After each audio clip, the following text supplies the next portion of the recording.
Welcome to Gruber Nation Live. Every Friday, I go live at noon Eastern, and this week's topic is going to be the cost of moving to the Dominican Republic. I did this video, I don't know when, but I'm going to show you real quick the outline of that video, pretty much like the cost to us of moving here. Now, the cost to us of moving here, I calculated to be $51,287 US dollars.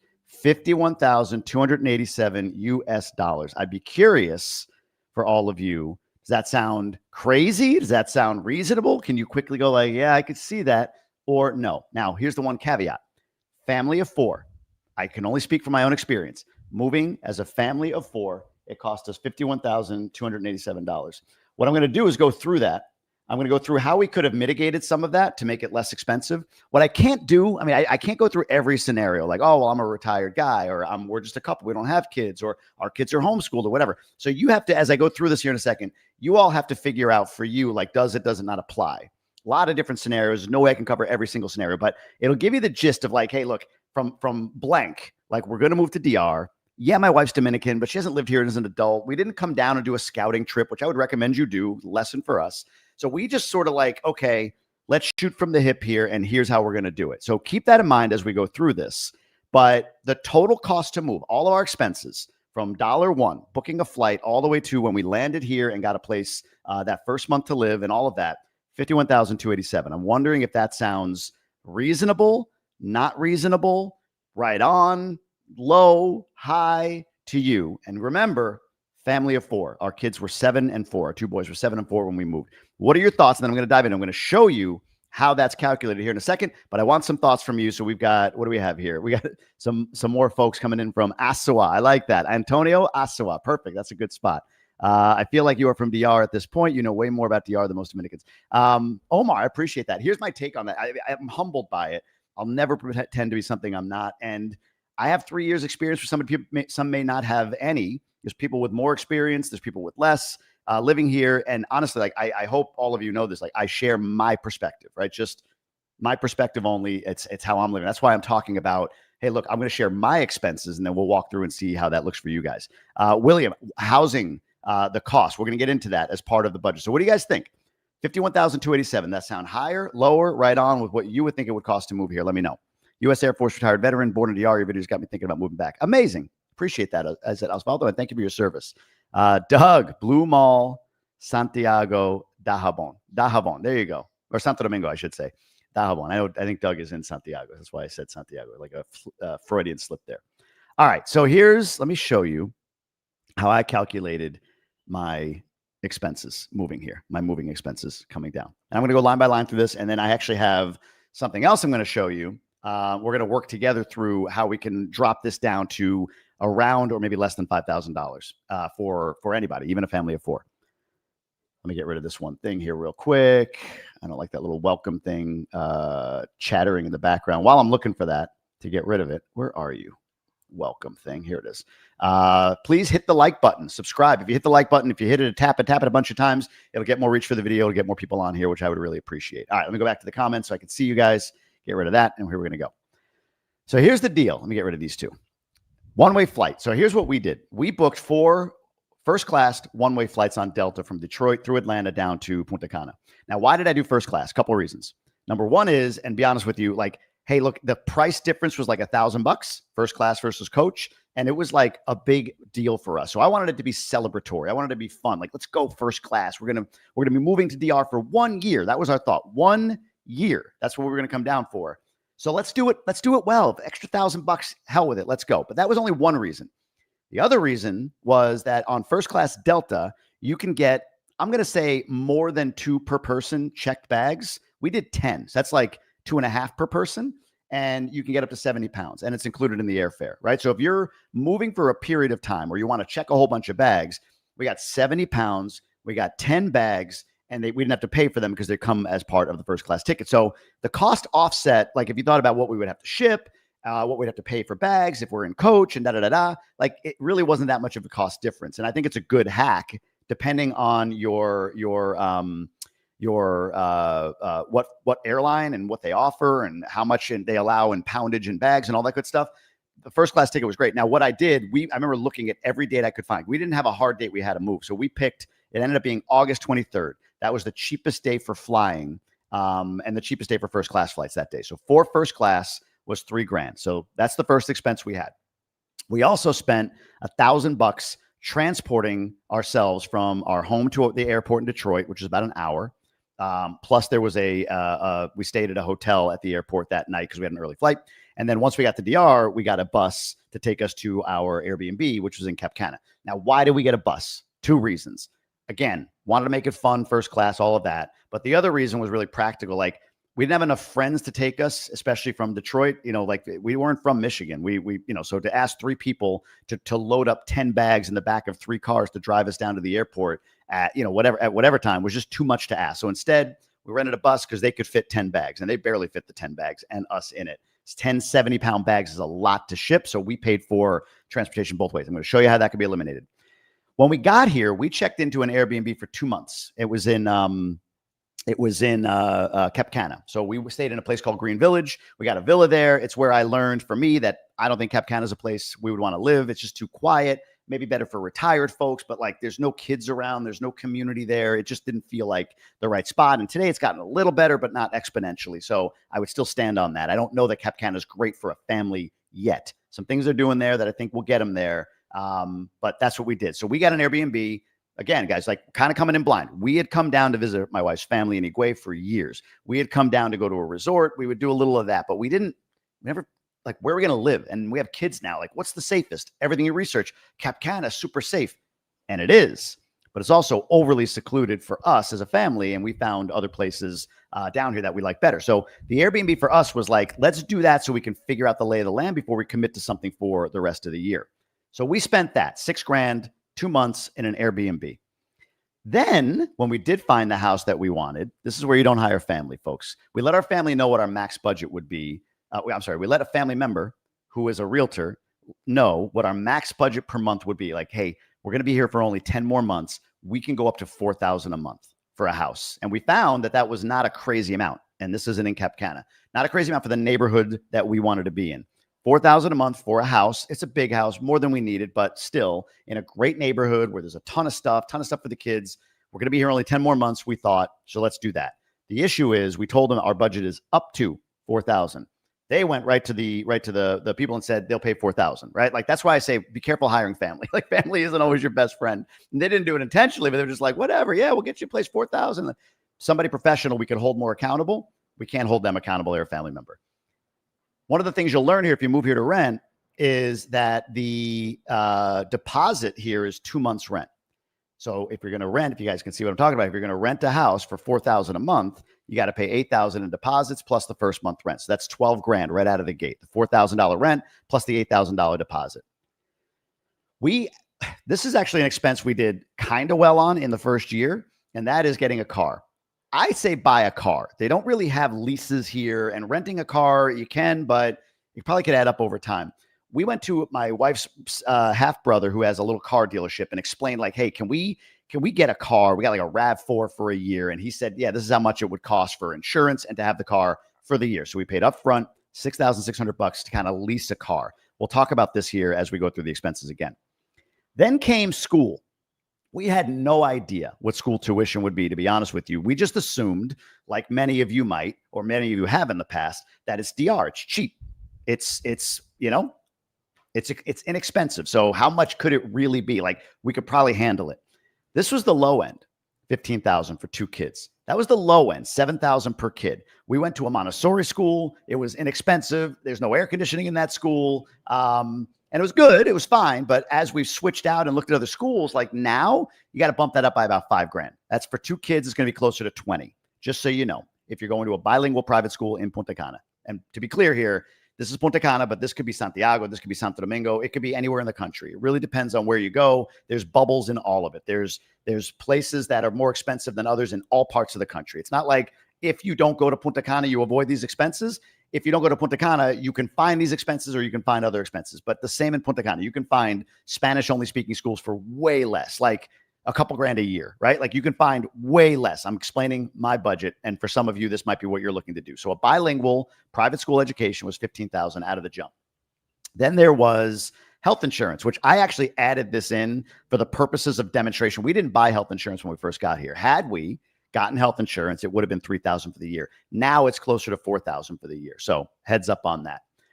Car insurance, one car would have been $600 if we didn't include it in this car up here. So again, I'm adding this in for demonstration purposes. Supplies and shipping, we packed a whole bunch of stuff in a box. My wife's mother shipped it from Boston down here. That was like $800 between what was in the box and what was here. We've learned since then, like you can get everything through Amazon, through BM Cargo, you know, or a courier service of some sort. So all of that is there. But $800 was the amount total that we did. I don't think you need to do that, like buy soap and Zyrtec and all that. Like get here, order it, pay the fee at BM Cargo, you'll be fine. We have two small dogs, like 15 and 8 pounds, two small dogs. On Delta, you can put them as carry-on underneath the seat in front of you, and they cost $200 each way. So $400 we added in for shipping our dogs down with us as carry-on on the plane. And again, first class gave us a little more room for that, so that helped.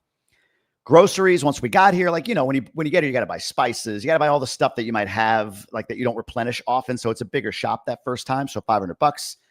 We had our house in Michigan. So again, this is if you're moving down here for a month or for a year, like we did, if your thought is like, we're going to move down for a little while, maybe we'll stay, maybe we'll go. We don't want to sell everything in the States just yet because we don't know. We don't know if we're going to stay committed there or not. We prepared our house for Airbnb. We had to do a bunch of like just repair work and, you know, paint that wall that we've been putting off, all that stuff cost about $2,500. And then I threw this in just to show you, like, I think I thought of everything. School uniforms were $87 when we got here, all in.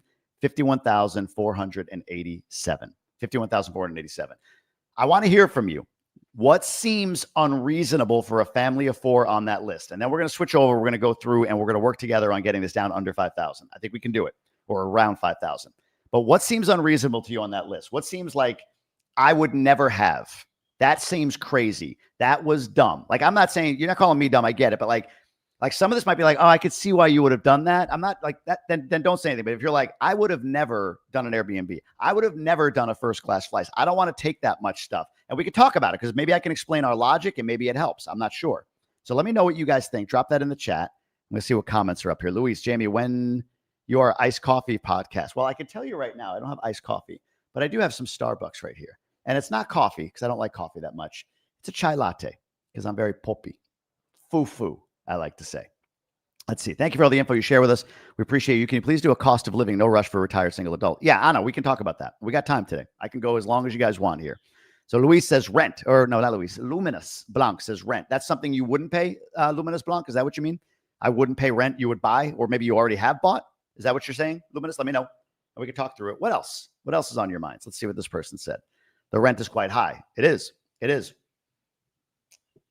I can tell you this, for a family of 4 in Punta Cana, if you're going to be anywhere from Cap Cana, Punta Cana, like Village Resort, Ciudad La Palma, which is like kind of going out toward the peaje, toward the toll booth, towards Santo Domingo in Punta Cana, or even up into Vista Cana or Cocotal, you should plan on that rent for a family of 4. For if you want a house, you should plan on that rent being at least $2,000. And keep in mind too, this was furnished. We didn't move, right? We were coming down for a year. So 4,000 is a lot.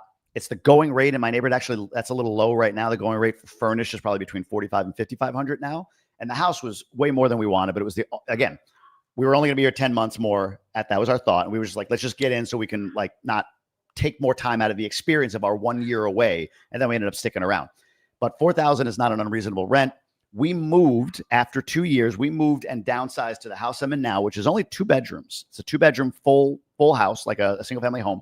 And we're paying a little under $2,000 a month. But this is one of those, I say to people, like, you don't find that unless you're here already and you're like in with everybody that finds like the deal. If you're coming from outside and you don't have the connections and you're not embedded in the neighborhood or the community, Punta Cana Village would be, 3,000 unrented and up, or I'm sorry, unfurnished and up. But overall, you're going to pay that in Punta Cana. When you get out of Punta Cana, you can pay less. But even in Santiago, even in Santo Domingo, you can find your $3,000, $4,000, $5,000 a month. But it is high.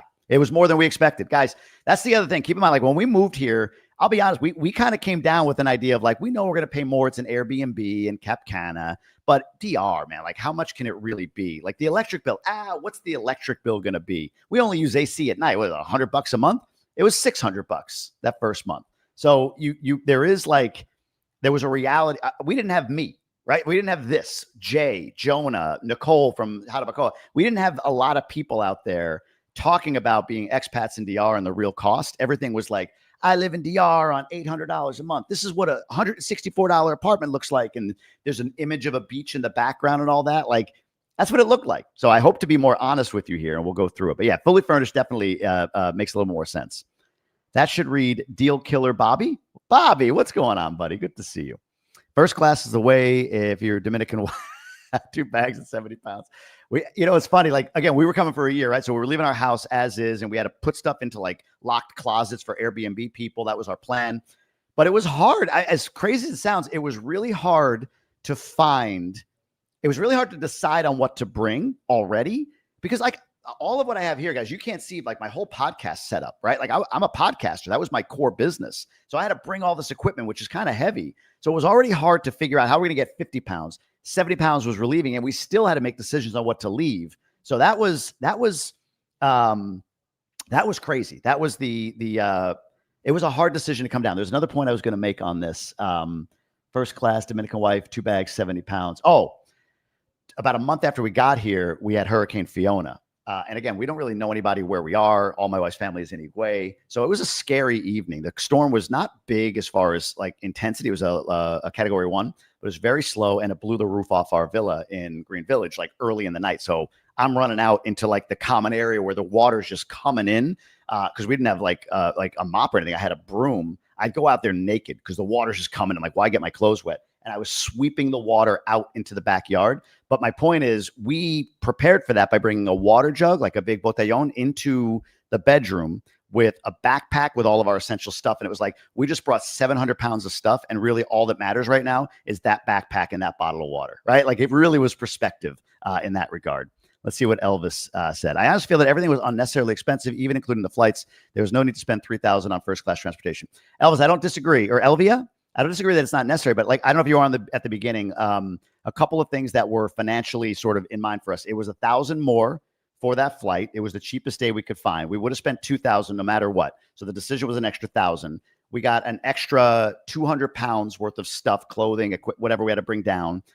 And all our bags were checked free. 10 bags checked, not free, but included in that. So even at $1,000, it wasn't quite that much. But you're right, it's unnecessary. We decided we wanted to have a first class experience, and it was worth it to us to spend the extra money. But I completely get it. I wouldn't choose that, and I definitely wouldn't bring so many items that I'd need to rent a whole bus. The Airbnb was far too much. Paying $4,000 just to stay somewhere is a huge spend. It was $6,000 for the Airbnb, so even more than you thought. And Elvia, I had the same thought. Like, so I want to be clear. Like, this isn't like, well, obviously you must bring 700 pounds worth of stuff. Like, it added up so much faster than we could have imagined. Does that make sense? Like, this wasn't like, guys, this is what is necessary. Like, you may find, and let me give you a little context. I had an inner circle meetup the other night, and one of the guys just moved here, and he lives in another neighborhood. But he goes, dude, we spent 50 grand. I'm like, yeah, I know. And he never saw this video with 50 grand. He's like, I couldn't believe it. And he went through the same thing with me. It was like listening to me from almost 4 years ago now. It was like, he goes, yeah, like, I can't believe how much stuff we brought. Didn't expect to do that. They left their house. They're renting it out in the US. They're making sure they want to be here. They rented here. They're like, dude, it's 2 months deposit. I'm like, I know. You should have watched this video. So like, I think a lot of that is,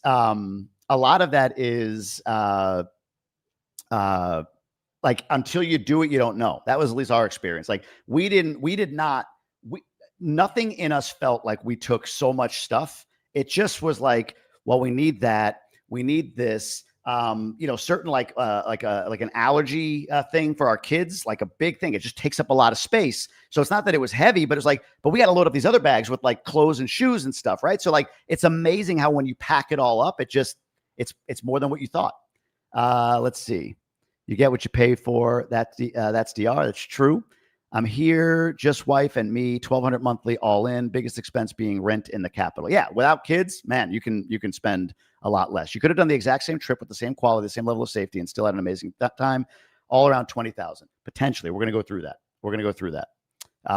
Any flood zones in your area we should avoid? I have family in Higüey, but never thought about asking them about it. Higüey gets flooded. I mean, flood zones. I guess again, you get what you pay for. Like Luis said up here. Luis said you get what you pay for. When you consider where you're going to live, You can live cheap. Somebody mentioned $1,200 a month. You can live cheap. The downside can be that you're going to give up on some things when they happen. Like when we got the Hurricane Melissa rain, a lot of this area flooded, but not where I live. So we spend more, but there's like, I call it like modern drainage in place. Does that make sense? We don't lose power, but we pay for that electricity, right? Like there's certain things you kind of get what you pay for. Let's see. That's the lifestyle you want to live and the experience you choose, and that's completely fine. But I also want people to know that you can enjoy the Dominican Republic in many different areas. Of course, Elvia, of course. And that's what we're going to talk about today. And I think if anything, I'm going to be the only pushback I'll give on this is I think you can find, and you guys tell me, I think you can find volumes of content that say that you can live here cheap. I don't think you can find a lot of content other than maybe one or two people like myself out there saying, hey, look, if you're looking to move down here on a parallel lifestyle, it's going to cost you more than you might think. Like it's not cheap anymore, but it's less expensive than what the States is. But yeah, some of this is not necessary. So here's what we're going to do. Let me remove this from the stage and we're going to pull this up real quick. So I went over, and can I pull this out to be separate? Will it still show up? Wait a minute. Where are you guys? Yeah, you're here. Okay, cool. No, now I lost this thing. I'll do it like this. I'm going to pull up this.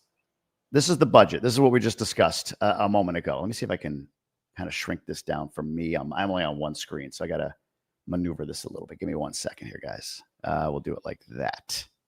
Can I close this? Yes, there we go. Even smaller. All right. So I can see over here, and I can see your comments and everything and all that good stuff. What just happened? There we go. All right. So here's all the expenses that I just talked about with all of you, right? And I see these comments. The great thing about DR is that you can live a great life on any budget. All depends on your resources, lifestyle. 100%, Doug. 100%. So here's what we got. So let's say on the flight, we're going to say that you use points. You could. Points. You live in Miami. It's a lot closer. It's a lot cheaper to get here than it is from Detroit. So let's go with you pay nothing for the flight. Two-way transport. Hey, look, you've got friends here. You're part of the DR inner circle, and you've met people that are going to pick you up at the airport. You don't need that at all either. And you already know where you're going to live. So you're going to spend $0 on this Airbnb because, again, you watch content like mine and others, and you know, okay, I know where I'm going to live. You've done a trip in advance and all of that good stuff. So those are three expenses. Boom, we can wipe out. Let's say your rent, again, family of four, guys. See it right up here, family of four. Let's say your rent is going to be $2,000. That's a very reasonable rent for a furnished place, not in the top of top communities, but in a nice community, gated, safe, all of that, where your kids are going to be happy and have friends. So $2,000 a month, which means you're going to spend $4,000 on your deposit instead of $8,000. 2 months rent on the deposit. Now, here's an expense that I think you have to be mindful of. And we could, by the way, we could zero these out. If we will in a moment, if you already own a place here, which might be a good tactic or a good way to go about it. So on the car, there's one of two things. $6,000 isn't going to buy you a car. If you're going to buy a car here that is safe and reliable for your family, you're going to spend more like $20,000. So on the point that was made earlier by somebody, like, oh, you can do all that for $20,000 less. Like, I don't disagree that you can, but if you're going to buy a car and you're going to buy a cash, that's $20,000 on its own. $20,000 on its own, without even paying for a flight, without the opulent two-way transport, without the beautiful Airbnb, just renting a place and buying a car, you're at $26,000. And we haven't even talked school tuition yet. Okay. So that's without kids. You can see easily where you're going to spend $26,000. But let's say this right now, I saw there was a special in the Capitol for buying a car. I think it was like $20,000. I forget where it was. I just saw this. And it's like you put, I think it was 5% down. So it's $1,000 and you can defer payments for an entire year. Let's say you do that. Put $1,000 down on a car and then you defer payments for a year because you're going to move back. That's your plan, at least. School tuition. We're sticking with family of four. If you don't have a family, you don't have kids, you don't have to worry about this. But let's say you're going to do instead, you're going to do monthly payments. So we'll call this $1,500 instead of $15,000. You're going to pay 1 month and then you'll pay every month after that. But your initial cost is going to be that first month of $1,500. Health insurance for your family, you're going to do it monthly instead of annually, and you're going to spend $300. Car insurance, same thing. You're going to spend $50 on car insurance because you're going to do it monthly. All of this, I'm a pay up front guy because you get it for less. In fact, this would be probably more like 75 because it would be more than that. So because 50 by 12 will be 600, they're going to charge you more if you're paying monthly. So let's say $75. You're not going to the supplies and shipping. Let's knock this down. Let's knock this down to I don't know. Let's say none. Let's say you packed it all in your bag. You're just that good at packing everything that you need. You didn't need to do anything with supplies and shipping. You don't have dogs. Let's say as a family, you're good there. You are going to have to spend the $500 on groceries because you need to get the initial shop done, all the kitchen stuff that you need. You're not even you're selling your house in the US, or you're not even worrying about it. And yeah, we'll leave it at $87 for school uniform. So with that in mind, that would be $9,462. Now, if you bought your house and paid it off and you don't need that at all, now we're down to $3,400. Make sense? So these are ways that you can cut it down. So if I'm somebody here and I'm saying we're moving in a few years, we know where we want to be. If you don't know, I would say rent. If you do know, you can buy your place, you can pay it off, and it eliminates that upfront cost that you're going to spend once you get down here. Does that make sense? So these are ways that you can mitigate the cost by going monthly instead of annual. I pay everything up front. I've always been that way. I always like here it is, it's done. I don't like monthly commitments. You could do all the monthly stuff. You could homeschool your kids. There's a lot of ways that you can mitigate the cost here. However, as you can see, it's not as if there's no cost. And if you buy a car cash, that alone is going to be 20 grand. That alone is going to be a big chunk of your moving expense, just so everybody has it. So let's see what everybody else is saying here. Doug, the great thing about DR is that you can have a great life. Oh, we read that already. That's very true. Shenty agrees with Elvia that paying way too much. I paid way too much. Travel POV, hit the like button. I appreciate that. If you do hit the like button, it gives this video reach. So I appreciate you guys doing that. Cap Cana and Punta Cana are great, but let's be honest, they're a bubble. That's an area not in the real Dominican Republic. I don't love that one statement. I'll talk about that in a second. A lot of people move there thinking it's the only safe option. I agree with that. There's a lot of options. Santiago, Santo Domingo, Cabarete, but Punta Cana is a bubble. 100% it's a bubble. I don't like it's not real Dominican Republic, and let me tell you why. Chai latte. Let me get rid of this stage here. Let me tell you why. I think it's insulting to Dominicans, and I'm not Dominican, so whatever, right? Like, it's fine. But when I hear that, and then I go outside and I look to my left and my right, and I meet all my neighbors who are Dominican, like lived here forever. Most people I meet, like, oh, where'd you move here from? Santo Domingo, Santiago, Santo Domingo, Santiago. They moved here because of amenities, airport, opportunities, jobs, all of that stuff. But are they not real Dominicans? Like, I think the damaging part about not real Dominican Republic is vilifying success, and like success cannot be synonymous with the Dominican. It's my take. All I can share is my take. I believe when we say Punta Cana is not real Dominican Republic, I don't care. I live here. I'm going to go about my day and my life. But if I'm a Dominican living here, and I know many of them, and it's very international, there's more than Dominicans living here, but 75% of the people living here are Dominican. So are they not real? Are they not to feel as though they're in their country simply because what? They have more financial success. It's a more expensive area. They can afford to live there. And when you go around the country, look, when I go to Santo Domingo and I go to Piantini, that's a bubble of a bubble. Santiago, there's some bubbles there. Cabarete is a bubble in many ways. Like, there's a lot of bubbles here. And to be honest with you, everywhere that we live is probably a bubble. Where I lived in Brighton, Michigan was a bubble.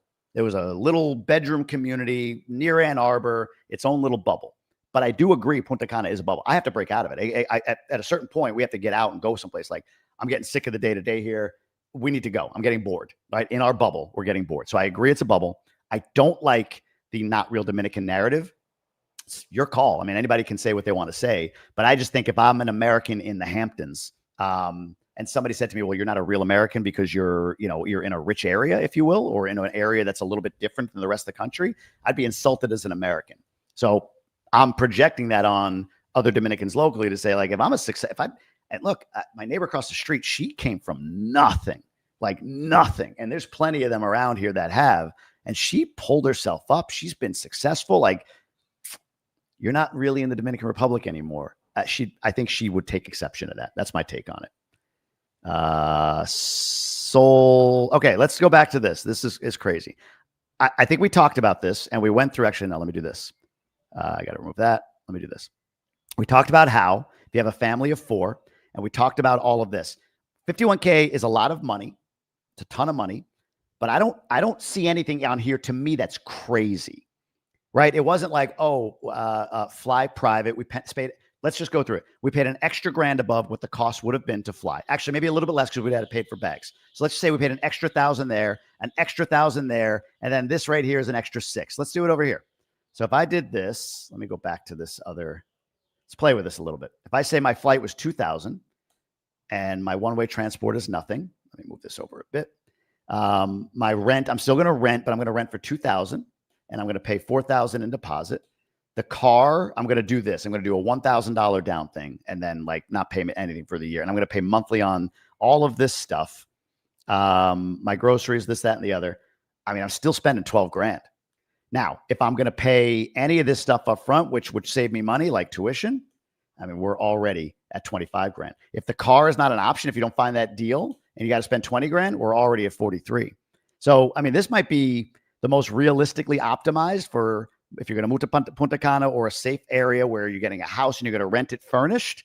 That's probably about your budget. 2 grand a month, 4,000 up front. Your flight's going to cost you that. You're going to spend this on a car and tuition, all these other little things. I mean, I'll be honest, guys. Like, I don't see crazy. I see a lot, but I don't see crazy. There's ways to mitigate it. We talked about, but I don't see crazy. That's just me. I know people like see the number and they're like, DR 51K. That's insane. That's rich people stuff, and dismiss it. Do that. And here's what I would say to you. If you think it's crazy, how do I remove this? Here we go. If you think it's crazy to budget at 50 grand for a family of 4, okay. I would encourage you though, to budget for 50 grand, spend way less, and then get on here and tell me I'm wrong. I would love to be wrong, meaning get on here and prove to me that you spent less. Please do that. The flip to me is the concern. If you're like, I wouldn't spend 51 grand, it's no problem. We're going to move. It's going to cost us less. And then suddenly you're like, shit, that's more than I thought it was going to be. I got to buy a car. I can't find any of these financing deals, or the bank wouldn't finance me. That's a thing here. It's adding up more than I thought. I thought I could do it for 5, 10 grand. It's costing me 25, 30. I'd rather you budget at 50 and make me wrong. And I will absolutely, I would love for me to be wrong in that. You save money. Then you budget for 10K and it costs you 35. And I have to go like, I kind of told you, you know, the danger in disbelieving me, the danger in dismissing me is you are going to potentially undercut the expense of moving, and maybe your monthly expenses here, no matter where you live, you're going to undercut that and hurt yourself in some way financially. There was somebody that mentioned that they spend $1,200 a month. I don't disagree that they do, but I would bet if we chatted, I could easily come up with other expenses that aren't included in that $1,200 a month that add up a lot. So be mindful of, I spend $1,200 a month. That's fixed. When your microwave breaks, when your cell phone, needs to be updated, when your laptop, because that's what you make a living on, like goes, like you add up over the year. All of a sudden, if you were to add up like one-time expenses and divide them by 12, your budget may be more like 21, 22, 2,500. Friends came into town. We went out to dinner more than we expected to this week. Somebody died. I had to fly back to the US or Canada or whatever to go to their funeral, and it was last minute, so it was more expensive. I went on a trip in country. I got out and did something in Las Terrenas, and I live in Cabarete or Harabacoa or whatever. Like, expenses add up, guys. So I just want to be really clear on that. Here we go. For example, take Harabacoa. It's a beautiful mountain town, strong sense of community. They have bilingual schools. The kids grow up connected to the culture, and you don't feel isolated. You don't. Cost of living is much more reasonable. You can find a really nice home. I know a lot of people that live here, not in my community, but in much more affordable communities that moved from Harabacoa. I've made bets on people in Harabacoa moving because Santiago is a far drive for your medical. A lot of them say the same thing. They're like, Harabacoa is great. It gets a little campo. There's people right now in Las Terrenas that messaged me, and there like, man, we thought Las Terrenas was a spot. We were against Punta Cana. It's too Americanized. It's too this, that. But we're also American. And now we're selling our place in Las Terrenas and moving there. Like we can see where, denying, like embracing my full Dominican hood and denying my American hood. Yeah, it worked for like a year. And then it got really, really boring because there's not as much there. And whenever we needed to go somewhere, we had to go over the mountain, down to Santo Domingo. It's a lot. So just, again, food for thought, just how people react with me. Elvia, sure, each of us can go and do and see, experience what we want. Absolutely. Absolutely. Here we go with Doug. I was just in Harabacoa looking at 2 developments where the lots start at $200,000 US. Again, it's not that it has to be expensive. It's not that it has to be cheap. There's a range. Doug, I think, said it earlier. Like, you can live on any budget. I know people living on $1,000 a month, not including pop-up expenses, and people living on $25,000 a month. That's just the way there's a guy that lives locally, sold his business in the US, bought in Punta Cana Resort. He has a $5,000 a month party budget. He hosts these like themed parties at his house, Gatsby or whatever it might be. Has some really interesting people come to those parties. Like, you got it all. You got it all. That's like saying Manhattan's not really in the US. Yeah, that's my thought on it, Omar. Again, I'm not Dominican. You guys, if you're Dominican, you have more to say about it. I would never, ever claim to be something that I'm not. I live here, so I have experience living in the Dominican Republic. But then those that say that I'm not in the real Dominican, I'm like, I mean, I get your point. Like, yes, I agree. Punta Cana is unique in many ways, and I have to break out of this bubble.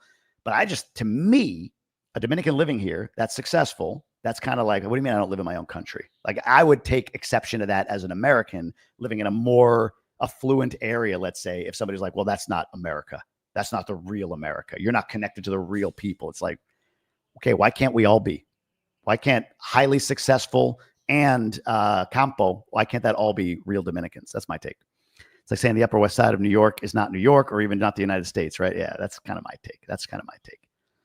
People relocating here and not looking to move to the hood. Doug, that's a really good point. I say this all the time. Like, guys, consider who's following me, right? I'm speaking English, not Spanish. So there's one. You're probably going to go to a place that has more of an international community. So in any of the cities, you can find that. The chai is getting cold. I had to take a sip.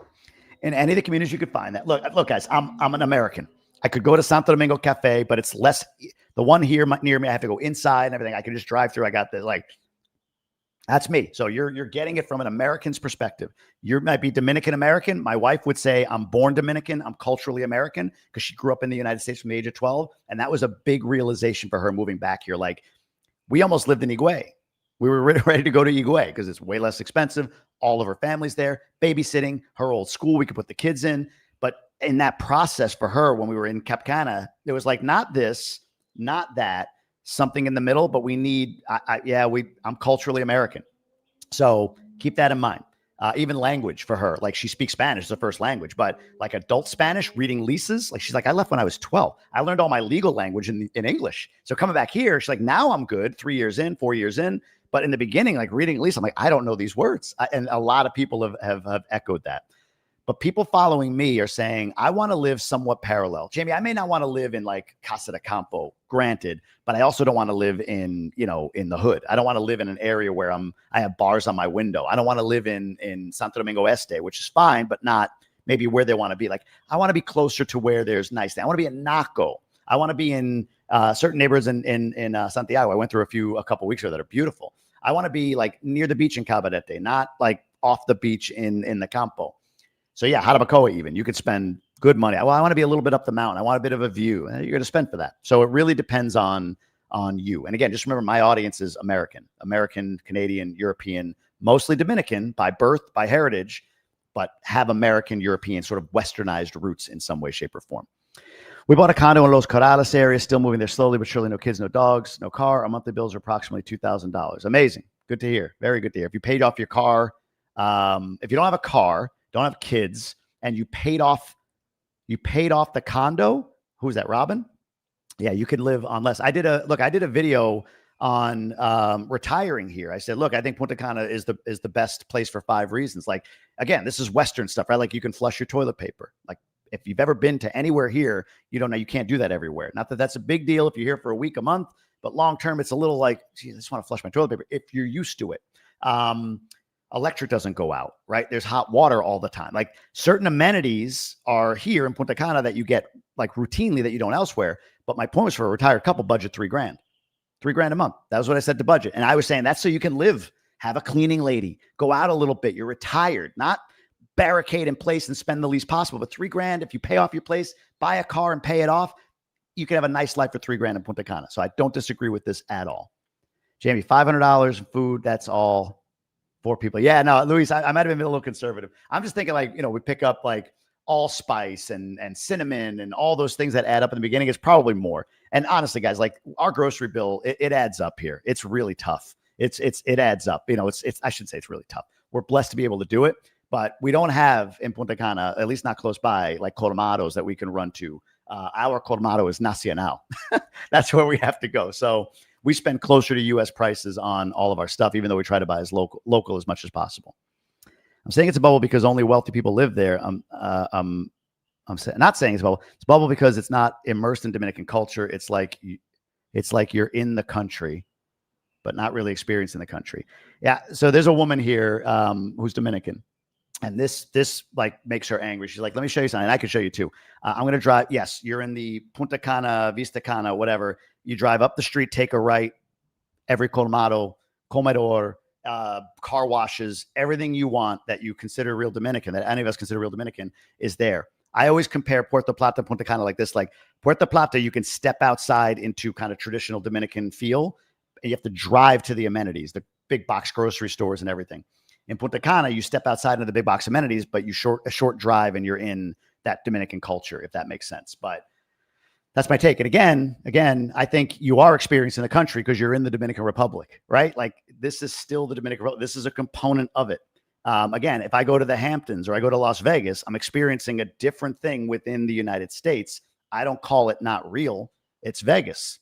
It's Punta Cana. It's a different part of the Dominican Republic. So we just see this differently, Elvia. We see this very different. You have more of a traditional view on it. I have more of like I get it. I'm not Dominican, not claiming to be, but I don't think people that live here that are Dominican would agree that you don't get all of that, or you don't have access to it, I should say. Punta Cana is real Dominican Republic, just like going to downtown Dallas versus Ulysses. I don't know what that is. DD is not the real Dallas. It depends on your goals, lifestyle, and many more factors according to your interest. Well said, Al. I appreciate that. Is the 10K lodging for the year? Why Airbnb and rent? Eduardo, so I talked about this a little bit at the beginning. We didn't know where we wanted to be. So we started with an Airbnb. We were going to only be here a year. So our budget was a little bit more broad. Like, hey, we're going to drop some money to have this memory forever, right? And we've since been, we've kind of reined it in a little bit. But Airbnb first we did so that we could get a sense of like, do we want to be here? And we ended up spending 2 months there before we found the house that we wanted to stay in. And I'm glad we did because we Airbnb in Cap Cana and quickly we're like, this isn't for us. And we went to different neighborhoods, Vista Cana, Punta Cana Village, Ciudad La Palma. And by the time we could find a place, it took 2 months for us to get in. And then we paid rent. So that's why we did all of that. Let's see. Actually, 51K are peanuts right now for a family of 4 or 5 schools, benzene, food, hobbies, housing, etc. 30K could be the standard, maybe. Yeah, it could be. It could be. Again, depends on school. If you're paying up front, all of that. There's a lot that goes into it. For me, if you're paying a tuition up front, you're buying a car, and you have any rent expense, that alone, tuition for 2 kids, 3 kids. I just talked to a buddy last night, Dominican. He's like, I just spent 30 grand for next year for school for his 3 kids. So tuition, 20 grand, car, 20 grand, there's 40. If you don't have those things, well, if you're going to a bilingual private school, and if you don't have a car already or access to a car or whatever, you may not want to get one. Maybe you Uber. That's fine. For me with a family, like we have an emergency. Yes, there's 911, but I want the ability to go where I need to go when I need to go there. And if you want to feel like you're in a bubble in Punta Cana, don't have a car. If you're not going to leave your little area, don't have a car. You need the car to feel like you're getting around a little bit. So we talked about this already. How about emergency fund? So Dominican moves, this is like a personal thing for everybody. I try to keep a year's expense always on the sideline, especially now. I just feel like, we're going through turbulence. I don't see like a massive correction. I'm talking about global economics, not Dominican real estate or anything. I don't see a massive recession or correction, but I also wouldn't be surprised if one happened. So my way of doing that is kind of stacking up, trying to get closer to 2 years, just in cash or a high yield interest account, savings account. But that's my take on it. And I think down here, when I think of emergency, there's 2 things, and this is really true. We talked about it last night at Thanksgiving. There was like 30 of us that got together, Dominican American, all that stuff. One is have your health insurance, have your private health insurance. Make sure you have that. So you're in the private system. And 2 is network like a crazy person. The person that you need is one connection away. The emergency person you need, whether it's medical or otherwise, is one person away. So you have to know people. You have to know people for sure. Jamie, human condition will not admit when they are wrong. Your analogy is spent 51, prove me wrong. Sounds like Charlie Kirk, by the way. That's a good thing. Better safe than sorry. What was his thing? College is a scam. Prove me wrong. Was that his thing? By the way, I agree. Not a college graduate. I've said college is a scam before Charlie Kirk was probably born. I think it's been a scam for a long time. That's just my take. When people say not real Dominican, I believe what they mean is an area of tourism and more expensive, obviously, than non-touristic areas. Fair. But I get it. I understand why they say it, but I'm just saying if I'm a Dominican living in those areas and in my country, if it's my country, I would feel like, what do you mean I don't live in my own country? You know what I mean? Like that to me as a Dominican would be insulting. I'm not because I'm not. I'm not insulted because I'm not Dominican. But as an American, if I lived in Brighton, which is a really nice town, and they were like, well, you don't really live in Michigan because you don't live in Detroit. I'd be like, what the hell are you talking about? I have to, or in Flint, you're not drinking the bad water in Flint. Like I need to do that to prove that I'm from Michigan. That doesn't make any sense. It's just, again, intellectually, I don't get it. And I feel like if anything, it could be offensive to people. Punta Cana is not for people 60 cent. Punta Cana is not for people 60 cent. Luis, help me out, man. I don't get it. Maybe I'm reading that wrong. I'm looking to move there once. Want a budget from the UK. We think we can live in Punta Cana after we bought outright and have a budget between $2 and $2,500 USD a month to live on. You can. Absolutely, Maverick. For sure. Somebody just mentioned that they do. I say 3. I've said that on other videos, and I've kind of listed it out. You want health insurance. You want to have some fun. You want a cleaning lady. Like to me, like if you're going to be here, like, you know, you want to live, not be alive. Does that make sense? Like being alive here, you can spend very little. Living here, you want to spend a little more, like go out, have fun. Hasta la Tambora is opening downtown soon. Henry Jimenez, who's a merenguero, he's opening it. Great dude. I can't wait. Like I want to go and I want to get a nice drink there. Their drinks are pricey in Santo Domingo and here.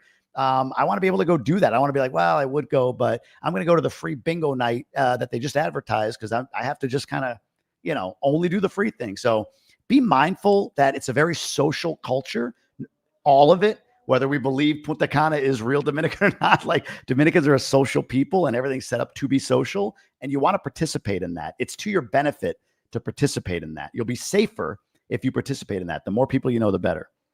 Given the cost of living in UK, we think Punta Cana is a damn sight cheaper to live. It is, Maverick. I've said it's not necessarily cheap. I think that's a foregone thing. Like it can't, somebody living here that doesn't want to live like a completely like budget lifestyle. It's not cheap, but it's less expensive for sure.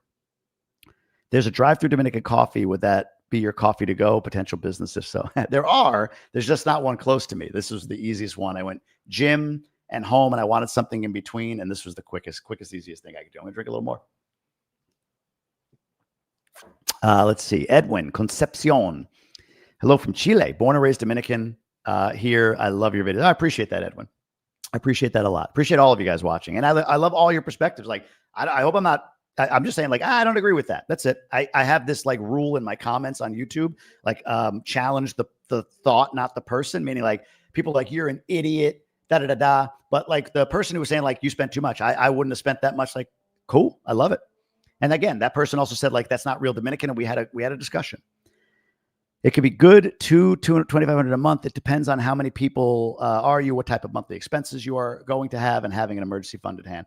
I love that, Al. And that's so true because I'm talking, again, just to be clear, family of 4. There's school. There's other things that a couple without kids won't have, like got birthday parties, all the things that we spend money on, soccer, tennis, baseball, all these things that our kids are participating in. Again, we live a parallel life and it's available to you in different bubbles, as we say. But we have to spend for all that stuff. So for somebody without kids, you eliminate those expenses. But I go back to this. Where are you? Let me do it this way. It's just because I have to open a different thing there. I go back to this. Like, even if you go through here and say like, oh, I could cut this, like the car, if you're buying one, that's 14 grand more than what I have budgeted, right? So you could cut points. No need for this. I'm not going to Airbnb. I own my house. I'm going to have to buy a car. No college or no kids tuition. I will need insurance. You could cut this, but you're still probably at least 20 grand with a car. Cars are expensive here. They just are. They're a good car. You could buy a crap car. We did that, and bad choice. We spend more money on it than we should. But meaning after we had this car, we had to buy another car. And then we ended up shipping our car from the US because it is a Honda CRV. We could sell it for 20. It's a 2020 Honda CRV with low miles because we weren't driving it for 3 years because we lived here. Paid off, of course. It's in my name, not my wife's, we should have, if we ever thought to ship it. If you ever think to ship your car and your car is in a non-Dominican citizen's name, get it in the Dominican citizen's name so that they can be in that name for a year. So when you ship it, you don't have to pay taxes. 20 grand is what we could have sold it for. 10,000 was the shipping cost, maybe a little bit less, but let's just go with it. So 30 grand. If I sold the car and didn't pay the shipping, that means I would have 30 grand to buy a car. We don't like buying used here. because used here, you don't know what that's been through. It's just a reality of it. So let's get a new CRV. In the US, it's 40 grand. Here it's 60. Just the way it is. You can look at Jet Tour, you can look at Chang'an, some Chinese brands, but if you want like a Honda, Toyota, we just saw a Mercedes SUV at the mall the other day, like one of these high-end Mercedes SUVs. My wife's like, that's probably 100 grand. I'm like, that's 100 grand in the States. And I was absolutely spot on. I Googled it. In the US, it's 100 grand. Here, 195,000. It's more expensive for a car. So even if you are going to say, man, 51,000, that scares the hell out of me, that's okay. Again, I say budget high and then come in low. I'd rather you do that. That's all I'm saying to you, family of four especially, instead of just like, he doesn't know. He overspent. Oh, I could see all he did. I'm just going to dismiss all of it because I'll spend $5 grand. And then you're like, oh, crap, I didn't think of this expense. I didn't think I'd need a car, but holy crap, I guess I do because the Uber system is great, but like I want to be able to go when I need to. I didn't think about health insurance. It's that much. Well, I was told it was $10 a month. Well, yeah, that's like if you have basic. But if you want this, if you want airlift, it's $60 a month or whatever, right? So these things add up. I'd rather you budget high and tell me that I end up being wrong. Like, no, we were able to spend less than 50. Amazing. I want to hug you for that. But when you say we didn't budget because you're crazy and we could do it for 10 grand and it cost you 30, less than my 50 still, but still 30, 20 more than you budgeted. That's where I have to say, I told you so. So that's my thought on that. Let me see what else we got here. We had Chile. Let's see what this question is. Let me get rid of the stage. Remove. At what point in the distant future would you consider moving back to the United States? I think that's like once our kids are out of school, Edimo. I'll be very honest with you. There's a family here. I referenced them a few times. So, and you may have heard me say this, but there's a family here, and there's many, but this family in particular stands out because they're like more on the intense end of this. But many families here live here and travel frequently. The mom or the dad, the parent, the husband or wife, whatever, they have to go back to the US or Canada often. My neighbor across the street's in Canada for a month right now. He was gone 3 months earlier this year. So him or this other family where the wife is a partner these are both Dominican, born and raised Dominicans, by the way. She is now a partner in New York at a Wall Street firm, and he is a finance advisor for athletes. She travels 2 weeks a month back to New York, goes back and forth. 1 week here, 1 week there, 1 week here, 1 week there. And one of those weeks, he has to travel for his work. These two are an amazing couple. They love being around each other. They're very loving. We've gotten an amazing couple. So it's not as if they like being away from each other. But I asked him, like, dude, why don't you just move back to New York? And he goes, man, we got to raise our kids here. His kids are my kids' age, maybe a little younger. He's like, it's not even a consideration. My kids having to go through active shooter drills, my kids having to deal with some of the crap that's happening, the indoctrination in some of the schools, the crime in the city, the culture of like division in the United States right now. He's like, we're willing to travel and we're blessed to be able to, because this is a better place to raise our kids. And I echo that 1000%. I travel a lot, guys. I don't have citizenship because I leave within 30 days or 90 days. So often I just pay at the thing. I don't even need a license in the Dominican Republic because it resets. It's been maybe once I've been here over 3 months straight. I travel a lot, but it's the best place for my family. It makes sense for me to go to do what I have to do and have our base here. So I think after our kids are grown out of school, we're always going to check in at points. 3-4 years, they'll be in high school. Is that a point that we think we want to go elsewhere? US, Europe? I don't know. We shall see, but we'll see what happens. Punta Cana Village is best. I am 2 people, 700. Luis, you're paying 700 in the village? That's amazing. Good for you, man. You're getting yourself a deal. Wow. Thank you. Jama RW. I'm not used to this, this tip thing. And by the way, everybody that subscribe, please. Or these, I just direct them all the Second Mile mission to end trafficking and human trafficking and poverty in the Dominican Republic. It's a local charity. A friend of mine runs it. And we've done some really cool stuff with it. Last month, because of subscribes, follows, I donate 2 cents for each. Follow on TikTok, follow on Instagram, subscribe on YouTube. I sent $300 to them last month. And I'm going to do a drive later this year, I think, to match up to $5,000 of your donations to 2 boys that we found that were homeless and that we've gotten off the streets recently. Sorry if you hear the barking dogs. Hopefully they'll stop in a second. Let's see.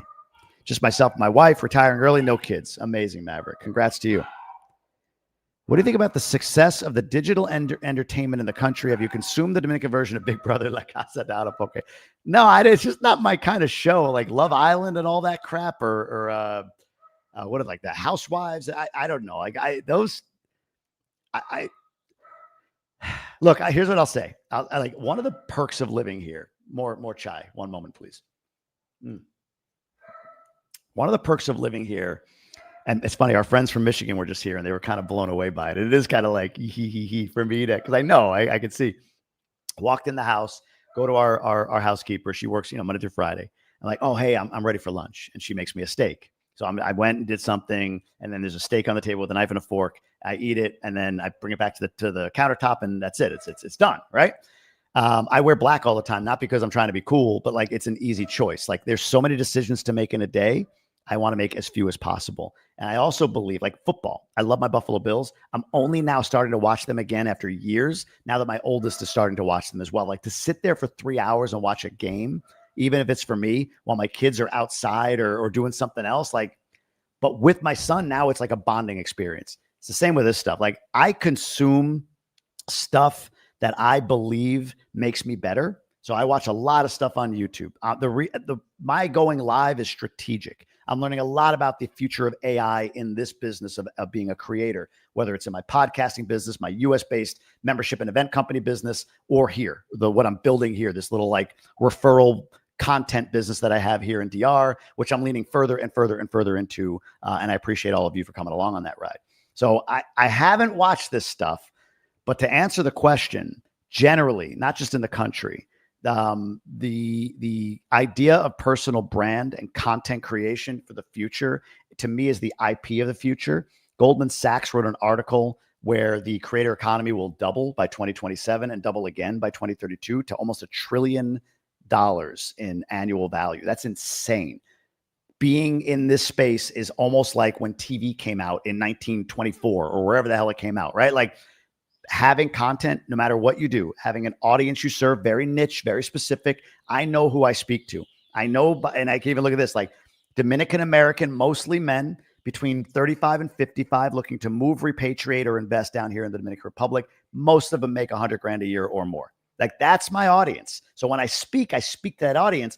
Some people that are not in that audience, like still participate, but maybe they can't relate. Like the person who was saying before, like that's way too much money. Others of you were like, no, I'd pay that grand. I'd pay that extra $1,000 for a first class flight.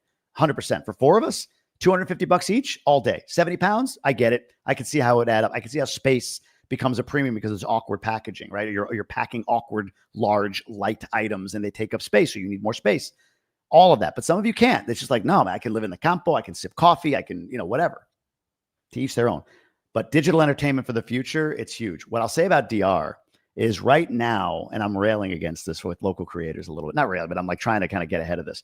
Right now here, Instagram is king, and that's fine. But Instagram doesn't build trust like YouTube does. Like I could come on here, like I'm on here, an hour? I don't even know how much time I'm on here. An hour? Yeah, an hour and 46 seconds. This is out there. Like I'm talking. I may have said something I have no idea that I stepped in it, or something that was absolutely incredibly cool that opened somebody's mind. I don't know. But when you're on for an hour, hour and a half, 2 hours, or 20-minute videos 2-3 times a week, that's a lot to like earn trust of people out there, all of you. Dominicans are all about promotion on Instagram. The world is all about value on YouTube, or even just on Instagram, add value. I'm coaching a bunch of, not coaching, we're hosting a workshop for realtors locally at our new studio, Jeffers Studios. And I said, hey, I want you to come in. It's on me. You're not going to pay a dime. I'll bring in pizza. Like, just come. 10, 15 people, all realtors, on why they're doing content wrong. And I'm going to try to teach them a better way of doing content. My business plan with that, in case you're curious, is, well, I own the studio. Eric, the owner of the studio, he's the 80% owner. I own a small portion. Like, while you're here, since I taught you all that, hire him. He'll give you a discounted rate, and I'll review your first pieces of content to make sure that they go out in the way that are aligned. So a bit of a funnel for the business as well. But like, I think that DR is like 3 years behind on where content is. They want to say like, oh, I have a phone. You should buy this phone from me. Where people today just want to hear like, oh, there's 5 features on this phone that you've never used before. Like people want value. They don't want to be pitched. That was 3 years ago. And DR is still there. I deal with it all the time. People like, I'll go to a restaurant, which by the way, I don't get paid by anybody for that content. I pay to go to these restaurants. Then I make the content because I want to share with all of you. I believe in building trust. There's more value in that trust. You'll join my inner circle for $9 a month. JamieGruber.com. You should check it out. It's an awesome community. You'll maybe ask for a referral to a realtor, and that realtor pays me a commission. Does that make sense? So I don't want an $80 meal comped. That's not worth it to me for trust. But like I've done those videos, and some of those owners be like, "Oh, could you say this instead?" I'm like, "No. I'm not your commercial. That's why I don't want you to pay me. I don't want to be paid to shill something that I don't believe in." So I hope that makes the point. But I think the future of content is add value, and YouTube is where you build trust, and trust is everything. Going in January, I have budget for $15,000 for 3 months. $15,000 for 3 months. So $5,000 a month. Is that what you mean? Moose, is that what you're saying? $15,000 for 3 months. One thing that does terrify me is buying a place that's not built yet. Giving money to a firm so far away in stages with the risk of it falling through sends shivers down my spine. So we'll be selling what we can, moving, renting, and buying outright. Maverick, that makes sense. I have a thought on that. You're talking about pre-construction, which is the easiest to finance, but the riskiest to buy for the reason that you suggested. Resale is often the hardest. How did I do this? The hardest to buy. No, sorry. The hardest to finance, but the least risky. The hardest to finance or buy, but the least risky. If you could pay cash, you're balanced out. So I like your strategy. What I see people doing, there's like 3 types of investors. There's like, I can take the risk. I want the earliest, quickest price. I did my due diligence. I believe in the developer. I'll figure it out. It might be delayed. I don't care. I kind of fall into that bucket. I'm more of a risk taker in that regard. If I feel like I really have trust in the developer. I did that with Boardwalk, and I'm being proven right. They're almost done with the property. So I got in on the bottom price with Maple Suites and Cortecito. But there's a set of investors that say, I got to see at least like initial progress. I'll give up the bottom price. I'll buy here, knowing that it's still going to go here. But I got to see like a little bit of ground broken, maybe a couple floors built, and then I'll buy. And then there's the get me 80% of that building being done. I want to know every permit's in place. I want to see the model unit. And I know that you got 6 months left. Then I'll buy, knowing that I didn't get the bottom. I didn't get here. This is the top. And I'm going to get like right here. There's a little bit of run, but I need to sleep at night. So I'm buying here. And then there's resale, which we bought resale when we bought a house here for us. And yeah, it's nice to be able to walk into your home, kind of fix it up, paint it, do what you're doing, which is happening right now. And then you've got it. You don't have to worry about, are they going to finish it? Are they not? Are they going to, have the same finishes they said they were going to? Are they not? All of that stuff. So appreciate you sharing that. OBGYN Kenobi. OBGYN Kenobi. That's an awesome. Are you a real OBGYN? That's amazing. I feel a distinction needs to be made between moving to DR and retiring to DR. The costs are different. Retirement doesn't involve the overhead of kids. Yeah, you might have come in late. Covered that many, many times. But yes, agree completely. The point of this was family of 4 is that cost. And we went through a whole exercise saying, if you take this out, if you don't have kids, then these expenses go away, so on and so on and so on. Let's see. Los Corrales and Cortecito are a nice area to stay, but roads are awful, always flooded, and you can't even walk there. Not sure if it's worth to live there. Alfonso, you should go there more recently. The roads are fixed. They did do it a little bit backwards. The roads are fixed. They didn't do drainage first, but there is areas where they have drilled all the way to the water line, and the drainage is better. Not perfect, but it's better. I just drove through there the other night. Holy cow, what a difference. And I did a live on it when they were actually doing the roads. Cortecito for me is, I don't think I'd live there because it's more like if I was 28, oh my God, I'd live in Cortecito. That'd be a blast. I mean, there's some elements at night. I mean, it's not a perfect place, but from an investor perspective, Airbnb, it's right near the beach. It's still not that expensive there because of all of this potential risk of like, are they going to fix the drainage? There's some beach decay, all of that I believe they fix because of the amount of investment there and the people I talk to. The mayor in Verón Punta Cana has a lot of money allocated for that area. And now I'm actually seeing proof of that with the roads and what they're doing out there. So I see it as like, it's a value add play for me. I'm not adding the value because I can't. I'm buying a new building or in a new building, but I think the area is getting a value add upgrade. So it's going to bring up the value of that area overall. So Cortecito to me is like a speculative play, but I think it's my opinion. All I can offer is my opinion. As I say, I think it's a low risk speculative play, meaning I think I have a lot of doubt that it regresses. I mean, it might have moments of regression along the way, like anything, but I don't think in 10 years we're looking at Cortecito like, yeah, it fell in the ocean. They just let it go. I think it's the exact opposite. And along the way, again, oh, that's awesome. Why the hell do they do that? Why don't they do this? What are they, stupid? They just, backtrack. You're going to deal with that, but I see an upside overall.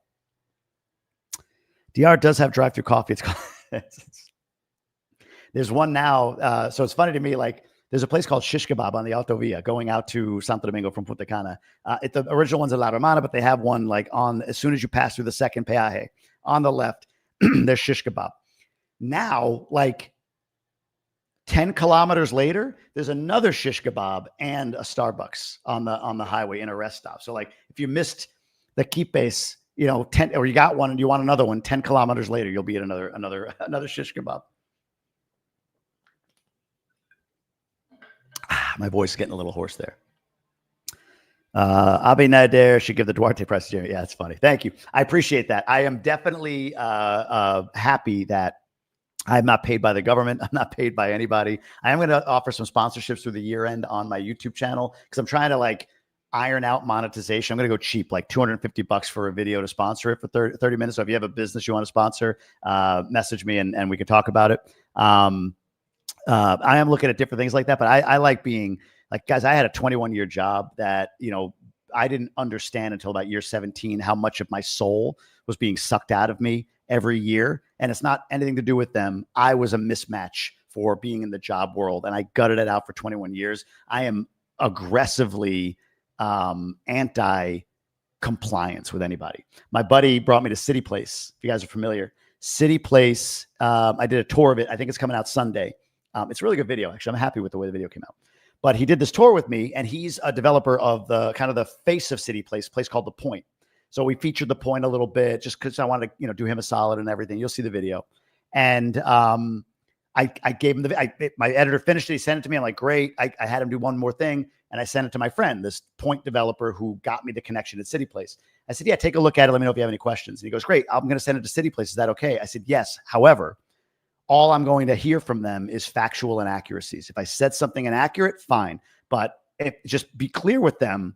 I'm not paid by them. I don't want to be paid by them. I am giving my perspective. People think I'm paid or a shill for them. That's fine. I'm excited about that City Place project for whatever it's worth to you. You'll see it all in the video. I'll lay it out for you.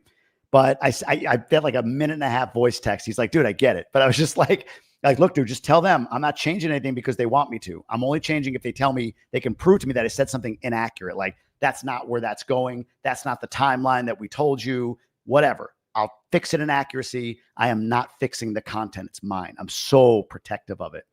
So I don't want the prize from Abi Nader. I don't want it from any government official. I don't want to be beholden to anybody. And we all are in some way, like favors done, but you get my point, I hope. What do we have here? Blinky, been watching your video for a long time. I got a new project called Cana Hills because of you. I'm 2 years in and paid it off, and we're retiring out there a couple of years from now. New York City is not it. Wow, congrats, Blinky. I'm glad it worked out because I always wonder, like, man, are people applying the things that I talk about that other creators talk about from a due diligence perspective? I'm glad to hear that that's working out. And if you're paid off, we talked about it here. If you're paid off, all of this rent, deposit, all of this goes away on your move. Maybe the other thing you could do is like a year before, buy a car in the US you want to ship or buy one here. But congrats to you, Blinky. That sounds so weird to say, but it's fun. So thanks. Thank you I didn't wake up this morning thinking I would say, congrats, Blinky, with a straight face, but I did. He didn't even read my question. Jem, what a question was it? Hold on. There's a lot of comments over here, guys. Jamar. Oh, was it this one? Sorry, my bad. Would you consider getting Dominican citizenship, especially? Oh, yeah. Sorry, Jem. I missed that. Thank you for the tip, by the way. I missed it. Yes. No, it's not even. I have to do it. I'm just being lazy with it. Like, I have to go to the police department to get fingerprinted. And it's just like, you know how it is. I'm like, how long is that going to be? And every day I have a reason not to waste an hour or two at the police department, but I have to go do it. I want citizenship for many reasons. A CIA spy friend of mine, crazy, right? He's coming down here in January. He's going to do a Grub with Gruber with me. Andrew Bustamante. You guys may have seen him on, he's been on, it feels like everything recently. But he's like, dude, get a passport. It doesn't matter where from. Get a second passport. And I've always been of that mindset. So I want my second passport. My wife, my kids are all citizens. So I just have to do it. I have to get off my ass and do it. But I always find a reason not to. Let me see if I missed some of these. Sitting in my office wishing I was there. I did miss a lot of comments. I'm sorry, guys. I heard one of the biggest regrets of life is moving away from the people closest to you, aging parents, brothers. While I could easily move there now, kids out of high school, how do I get past this? I think be careful with I heard, Edemo, because I could say this. I heard one of the biggest regrets in life is not taking a shot on what you truly wanted in that life. I've seen studies on that where they've gone to old folks' homes and spoke to people at 90 and asked them, like, what would they do differently? They're like, I would have done this thing that I always wanted to do and never did. So I think I'm not dismissing that. I get it. Aging parents, all of that. I completely get. My parents are aging. They live in upstate New York. My wife's mom, actually, I think she's moving down here for the 18th time. She goes back and forth. Too hot. It's too cold. It's too hot. It's too cold. Like she's just bouncing back and forth. But I get it. But like okay, at like 31, 32, any of you that are in Boston may know this. I went down to a place called the Comedy Vault. It was on Tremont Street, right across from Boston Common. Comedy Vault, right across from the Park Street Station, Boylston Station, right across from Boylston Station, I think. It was like a restaurant upstairs and like an old bank vault, comedy vault downstairs. And I always wanted to do stand up. I just always wanted to try it. So I wrote down a few things I thought were funny. Some of it was, some of it wasn't. I went in there. I had to bring 2 friends. That was the rules, and I did it. And then I did it for like 3 months. I went probably, I don't know, a dozen, 15 more times over the next 3 months. And then it was like, yeah, I love comedy. I love live comedy. I respect it so much, even more now, always have. But I'm not going to look back when I'm 88 and be like, could I have been the next Bill Burr? Like, what if I had taken that shot? What could have, I'll never know. Now I know. Wasn't for me. Quitting my job. If I didn't quit my job, I would never know what life could be. Moving abroad, building a brand, all of it. Buying a home here, the whole 9. So I heard one of the biggest regrets, be careful with that. I would go out and study the biggest regrets in life, really get science on it. I think you'll find that the biggest regrets are not doing what you wanted to do in this life. And if that is like, I love being around my parents and that's then great. And that's awesome. But that's my take. That's my take. Great question though. What else did I miss here? We read that one. We checked up there and it's 2 SB with drive-through, 2 Starbucks with drive-through, but they don't get crowded as it should be. Jamie and many here now, Cafe Santo Domingo with drive-throughs would kill. Yeah, it's true. You know, it's funny as you say that. Maybe I just assume there are Santo Domingos with drive-throughs. Are there not? Does anybody know one? It's a good point. Like, I guess I've seen a million Cafe Santo Domingos, but they're usually mall kiosks. Are there none? That's crazy. Yeah, maybe not. Huh. That's like an epiphany. Like, holy crap, I guess maybe not. Maybe they don't have them. Agree on the prize, but no. Wow. That's a conversation between 2 people. I'm not sure I understand it.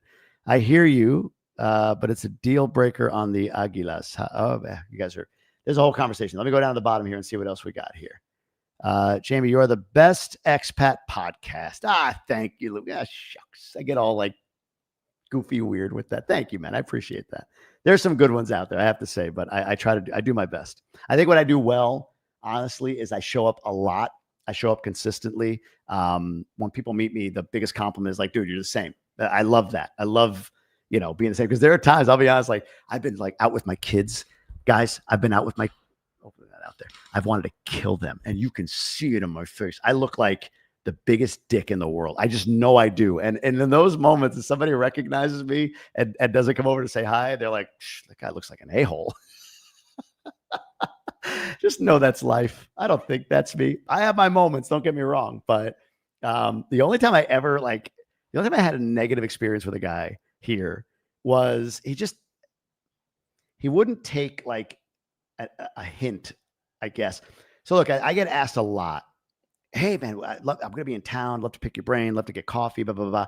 To the point where it's like, I have finite time. I have to choose where I'm going to spend it. And I just have this standard line. Like I just don't do individual meetings anymore. There's certain people, Doug, I see Doug here. Doug, I'll meet with Doug wherever he is. I love Doug. Don't get me wrong. It's not like I don't meet with people, but like, I have to be very picky with that. I started the inner circle for that reason. Come on in. We're all over the chats in the WhatsApp. We're do live every week. It's a lot of fun, a lot of interaction. I meet people locally, all of it, right? Like we do these meetups. But one dude was like, hey, let's get coffee. I'm like, no, man, I really can't. Met him in person. I really can't. I'm so sorry. I got to balance life and business and family and everything else. He's like, yeah, why would you move down here if you can't get coffee with a guy? I'm like, well, it's not that I didn't move down here to get coffee with a guy. Like I still work and I'm 47. I'm not retired. I don't plan to. And yeah, man, let's just give me your number. But I'm like, no, man, I'm just not going to do that. And it was just like, look, man, no, like we're not hanging out. Sorry. Like go away. In a way, I didn't say that, but that was in my mind. And my wife's like, just say yes. And then let him WhatsApp or Instagram DM you and then tell him no. I'm like, he's right there though. Why don't I just tell him no? She's like, just because Dominicans have egos. And when you tell a Dominican no like that right there, it's what do you mean not me? Like, do you know who I am? I get that all the time. Like, you have no idea what I could do. I'm like, I know, but I get 20 of them say that, right? Like I can't sit here and pick through everybody. It's the good and bad of having a brand with some reach. I love talking to people. That's why I did the inner circle thing. I did it cheap, but I can't, every time I say yes to, I say no to something else. And it often, my bad on this, it's often my family or my kids. So that's my take on it. Do those prints next time you're in the US at an FBI approved printer. You don't want to do local and risk having them rejected. Doug, thank you. That's a great tip. That's a really good tip. I should do that. When do I go back to the US? Colorado in January, I think. My dogs are barking at a doorbell ringing now. Better to regret something you have done than something you haven't. Maverick, I'm big on that. People are like, well, what if I buy the business or start the business and it goes bankrupt? I'm like, well, then like I think there's more value in that than one day being like, what if I had? What could have been? Like, I'm a go guy. I'm an action guy. And sometimes that can get me in trouble. I've made content before I truly understood some of the complexities of it. I think I've gotten better at that. But to me, it's better to fail forward than to sit back and wait and try to time and get the right time and everything. So I agree, Maverick. Better to regret something you have done than something you haven't. It's funny because I watched another content creator that came from Cuba. Same country, two different perspectives. It's amazing to see. Her channel is Eliza Cuba. I might have seen her before. Souls Astray. I might have seen her before. We shall see. Did I miss anything else in here? There's a lot of comments. Hey, Jamie, what school would you recommend to Punta Cana? I'd recommend a few, Lily. So a little Starbucks, pardon me. It's getting cold now, but if you want an all Spanish school, much less expensive as well, there's a bunch in Pueblo Bávaro. I don't know the names of them, but there's a bunch. Small schools, all Spanish, and they're peanuts compared to the bilingual schools. If you want to go the bilingual school route, I would say the top school here in Punta Cana now would be Ashton. Ashton seems to have the whole package, and they've got proof of concept out in Santo Domingo.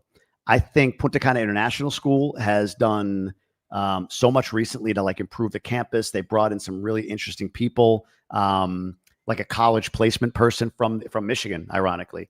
She moved here, so she works only on college placement for these kids. These are both US accredited. Maximo Potencial is a really good school. They're right now in the Village. They're building a campus in City Place. These are all US accredited schools. Maximo Potencial is probably a little bit more entrepreneurial, maybe. PCIS and Ashton are a little bit more traditional as far as US education, like kind of more of that. You have that more of that feel. What's another? Heritage is fine in Cap Cana. It feels to me like it's way more expensive than the value that you get from it. I think a little bit of that is prestige. Oh, it's Cap Cana. I pay for the most expensive school more than like, oh, it's that good. What else? Bávaro Bilingual is less expensive. Full on 12 K through 12 bilingual school with a campus. It's a little further out. So if you live like Cocotal North, great spot. Bávaro Innovation is another interesting school, smaller. Again, all of these US accredited. And then there's a non-US accredited school called Ikigai, Ikigai, Ikigai. That school is not US accredited, but it's an alternative school. So those are the ones. There's also Villa Montessori, which is like on Turisco del Este. So Villa Montessori is another option. I think that's what I got. Edwin, about the restaurant on the highway. Try the kípes with the prune juice. You're going to thank me. I used to go there a lot to the restaurant with the U.S. consulate people when I worked there. I'm going to make an admission, Edwin, and I'm sorry. I don't like kípes. They're okay at shish kebab. I could eat 63 of their empanadas. What are they called? Starts with a C. I could eat their empanadas full time all the time. I go there for that. And they actually have decent chicharron. The kípes are the best I've had. I don't like kípes in general. That like cracked wheat, that bulgur, B-U-R, not vulgar, but bulgur taste. Not a huge fan. But that with some hot sauce, they're not bad. I can eat them. But like joy, pure joy with their empanadas, for whatever that's worth. You are all so right about expenses, retirement versus having kids. Daughter just decided to move down with our grandson. A good but expensive change to our fiscal picture. Papa Penguin, your daughter moved down with their kid. I'm curious if you have any sense of like, yeah, actually it was more expensive than we thought or not. I'd love to hear that from you if you don't mind. Greetings, Jamie. This is the Isaac Files. I recently bought a multifamily, but my wife and I are considering moving to DR. If you were my shoes, would you sell the multi and buy in DR? Would you keep the multi and leave it rented? Look, I think you have to keep in mind, DR is a great market. It's interesting. It's still speculative. It's still a up and coming place. If you are looking at like, this is my thought. Again, I still have assets in the United States. I don't think I would ever like liquidate my assets from the United States. So I put it this way. If you are looking at like, I'm going to liquidate in the US and buy in DR and let that be my investment base, I think you'd be all right if you bought well, but there's a lot of risk to that. I think you want to anchor in the US, and I think you want DR to be a percentage of your net worth. Right now, DR is becoming a bigger percentage of my net worth because we chose to live here. So like the house here, you know what I mean? Like I transferred that wealth here, but my multifamily holdings, my coffee company holdings, Bitcoin, that's not really US, but you get my point. Like US S&P index funds, like Vanguard stuff. Like I'm a big fan of like anchor in the US, speculate in DR. So for you, excuse me, if it's like you bought a multifamily property and it's a duplex, but you've got 15 other units and you want to sell that one and bring it here, 100%. If it's the only one you own and you have no other assets, then I would be leery about saying liquidate and buy here. That's just me. I think, again, I hope I've been clear on that. I'm huge on DR. I think it's got a ton of potential. That doesn't mean for me financially that I'm like, oh, well, this is where you put all your money. Obviously, no, it's still an emerging speculative market. I think you got to be mindful of that. What else? Do those prints next to oh, we already did that one. Let's see. We talked about that. Any recommended schools around Cabarete? Papa Penguin, there's a couple. We've seen them. They're very like surfy. There's one on Playa Encuentro. I think it's Encuentro. There's one there. I can't remember the name of it. But no, there's only like 2 or 3, I think, that like you'll pop up when you Google. So probably the best way to go about it. We're still sorting through the prospective expenses. This is a development over the last few days. She's making the move in the spring. Got you. Yeah. Like I said, I'll go back to this real quick. You can screen capture this if you want. Again, this is like full stack with a lot of extra, not a lot, some extra. Like, again, you don't need to get a first class flight. We paid an extra $1,000 for that. You don't need to get like a bus to transport your 10 70-pound bags. You can save that expense. If you're in the inner circle, knock that down to $9 a month, and you've got friends here that'll help you for sure. You don't need to stay in an Airbnb if she has a place. You don't need to spend $4,000 a month in rent. So you can cut this down, but like a car, school tuition, if you just do a car and school tuition up front, that's probably $30,000 to $40,000. So just be mindful of that for her, depending on number of kids and so on and so forth. What else we got here? Elvin, Mr. G, I've been waiting for the U.S. Navy to have a naval base in DR since they left PR in 2003. I don't see it happening, Elvin. I mean, they're doing this temporary thing down here, but I don't see them building a full-time base down here. Could be wrong. I did have this other thought on that. I'll share here in a second, but let me see what Doug had to say. Inner Circle is amazing. If you haven't joined yet, join. Just this week, Sergio Carlo was on Talking Solar. Priceless, and he's much better. Yeah, it was fun.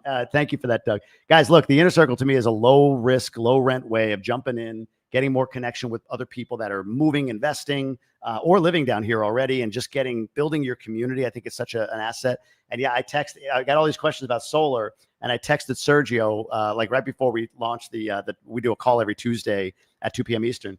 And it's in a vault, by the way, so you see the replay. But I'm like, hey man, everybody's got questions on solar. Do you mind jumping on? And he's like, yeah, I just need I need 30 minutes. So great. So we talked, and then I had him pop on to the 30-minute mark, and he went through everything solar, which was really great. On this point about by the way, Inner Circle, will it work if I do this? jamiegruber.com. Just go there and you can see the Inner Circle. I'll pop it up right here. You can see the Inner Circle website. I don't know if the copy's good or not. I don't know how to sell you on that. It's a great community. When you get the email, I got to revise it. Reply with your WhatsApp number and get into the WhatsApp groups. We have a Facebook group, but WhatsApp is way more. People just seem to like that more. And there's a ton going on in there. So really great connection. Back to, where is it? Back to this.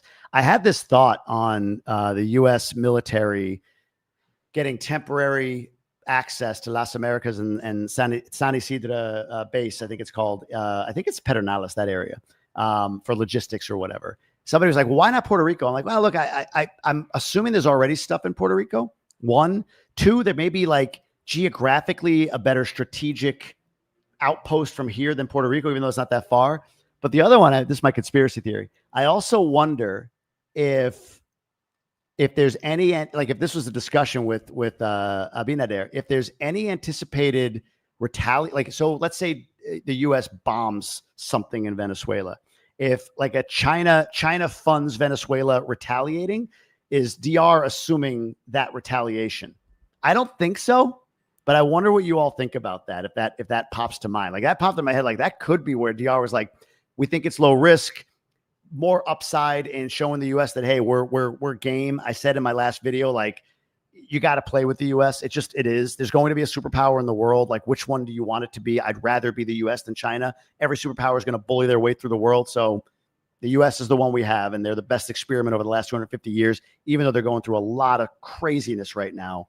Still the best spot, in my opinion. So, but I do wonder if that's a strategic component of it, is like some redundancy. We don't want to launch from Puerto Rico. We want to launch from Dominican Republic, be public about that. So if there's retaliation, DR agrees to absorb it in exchange for other guarantees. I don't know.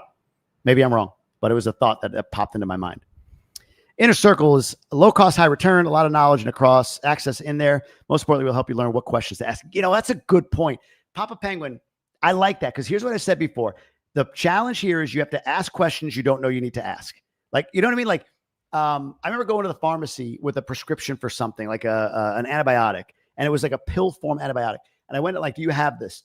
Like, I don't know what you're like. We're going to call it. Do you have Camlink? Do you have the Camlink, this prescription? And they look at it, they're like, no, we don't have it. I'm like, what about your other pharmacy? No, they don't have it either. Da, da, da, da, da, da. And then I don't know what happened, but it was like a bit of back and forth. And I was like, oh man, maybe I can get this. And it was like a liquid. I don't know. They're like, oh, well, we have it in liquid. I'm like, well, why didn't you tell me that? They're like, well, you didn't ask. Like, I didn't know I had to ask that. So to Papa Penguin Pontificate's point, something like the Inner Circle is not because of me. Again, I'm just one of many in the community at this point. I get in there. My wife is really involved. She's amazing.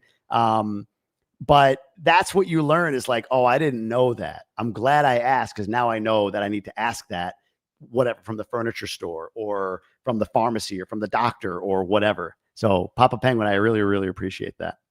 I hope working with the U.S. gets the 10% tariff removed. Doug, I think that's a possibility. I do. I know that some goods had the tariff removed like worldwide. That benefits DR. But I do think it's possible if DR is like, hey, we're your boy. All right, here's the one country we're going to remove the tariffs from, and they give up the 10% tariffs. I know the industry you're in, so I know that would be beneficial for that. Other than taking a bus or public transport, what's the cheapest way to go from Punta Cana to Cabarete? Is shared ride or shared taxi available on PC? It's a good question. I mean, maybe renting a car. You could rent a car. The challenge is, like, I'm a proponent of not renting just any car. A lot of people come down and they get like these cheap little, like, oh, rent a car, $10 a day. Like, oh, why would I ever go to National or Hertz? And then something happens. Then you're like, man, I wish I went to National or Hertz. So I think you got to be careful with that. In the Inner Circle, we have a guy, it's my wife's cousin, that we talk about all the time. We send him, like, people have used him to go from like Punta Cana to Santo Domingo, and they're all like, he's amazing. Glafer is his name, my wife's cousin. So we refer him in the Inner Circle. Little plug for the Inner Circle. Again, just the connections that you get there. So maybe somebody like him, if he's willing to do it, I think he would be. But yeah, that would be my thought. U.S. has a base in Cuba and space to work out of Puerto Rico. Anything in DR likely short term. Yeah, no, I agree. I don't think people that think I even said like, is U.S. building a base? It's great for clicks, but I don't see them building one. Imagine we could buy a property in DR with VA loans that will pump DR GDP 2%. Lenovo, yes, I don't see it happening, but yes, it would be amazing if you could. It'd be amazing for veterans, but I think they really want to direct that program to U.S. home ownership.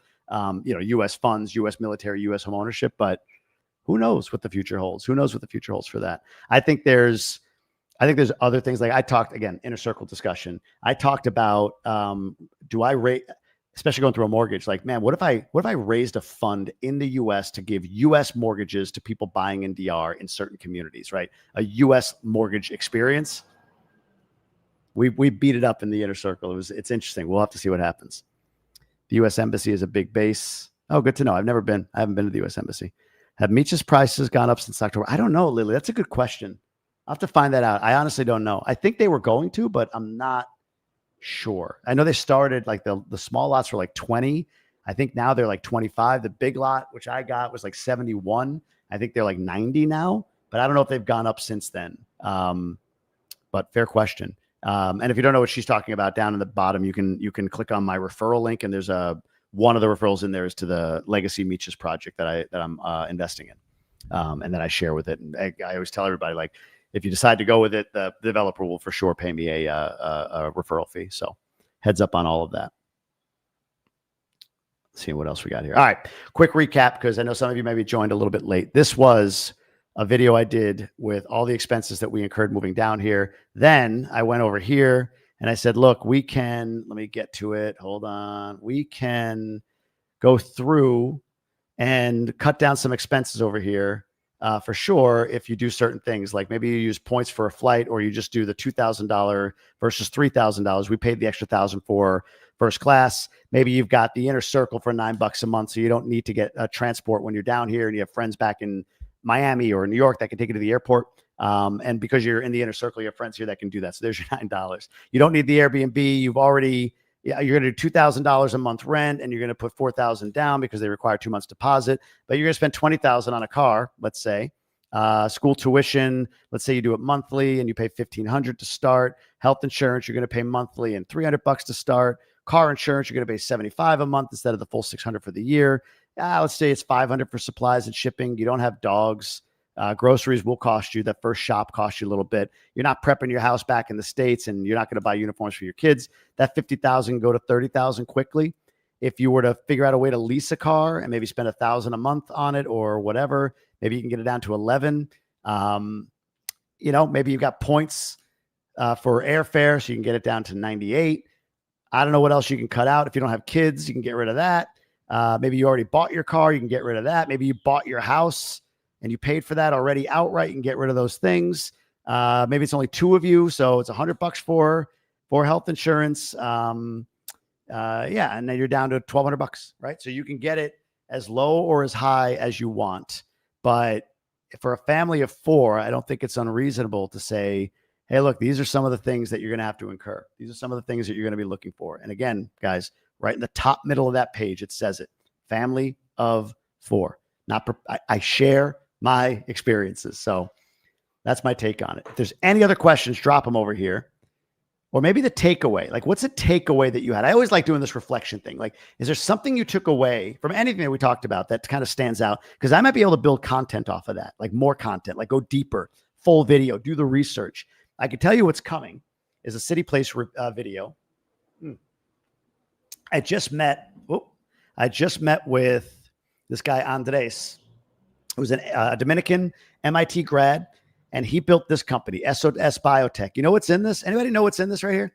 This is a fertilizer. Anybody know what it's made from? Let me know if you know what this is made from. SOS Biotech. What did he make this from? This is really interesting to me. Puerto Rico is one of the Navy out of the PCIS for decades after U.S. left, they turned their back on PR. Oof. It's not good. Anybody know what this is made from? Or what's one takeaway that you had? Fill up the comments here a little bit so we have a little bit more going on in there. What is this made from? What do you guys think? What is this made out of? That would be great to create a funding in the U.S. to serve expats in DR, helping them to buy homes. It would be great. I think the capital raise would be tough, but We were talking about 506B versus B versus C structures and all of that stuff. Yeah, Papa Penguin, Eric, Francini, sargasm in here. You want to see me drink it? I'm kidding. I'm not going to drink this stuff. Are you crazy? But this is a fertilizer, and this could probably serve one house plant about 100. It could fertilize a house plant like 100 times. So this little package, which is 195 pesos, I'm not selling this stuff. I'm just telling you, I got this as a sample from him because I met him and I was asking him about the different things going on with sargassum. How do you control it? How do you extract it most effectively? And he's got an amazing system for it, which is interesting to me. How do you then convert it?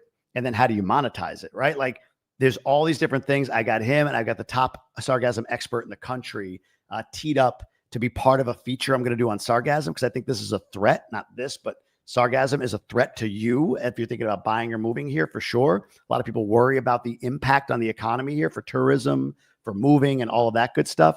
So we shall see. It's Papa Penguin to Elvin. Reopen Roosevelt roads. Did he say what they're doing with the waste? That seems to be the problematic part of it. He did. I'm going to save that for our sargassum feature video, my friend. We'll get that very soon. What else? What other takeaways did you have from our discussion today? Was it helpful? Something else you'd love to hear more about? Something I talked about that you might want to get a little bit deeper on? Let me know in the comments if you wouldn't mind, please, because I would love to be able to help if I possibly can. And I love building content. So if it's helpful to you, that's what I do it for. I'm not doing it for myself. What do you guys think? It's either, oh, I got a private chat. Somebody messaged me, Harabacoa. I missed that. So, James, I'm sorry about that. I just saw your private chat. We talked about this, the different expenses.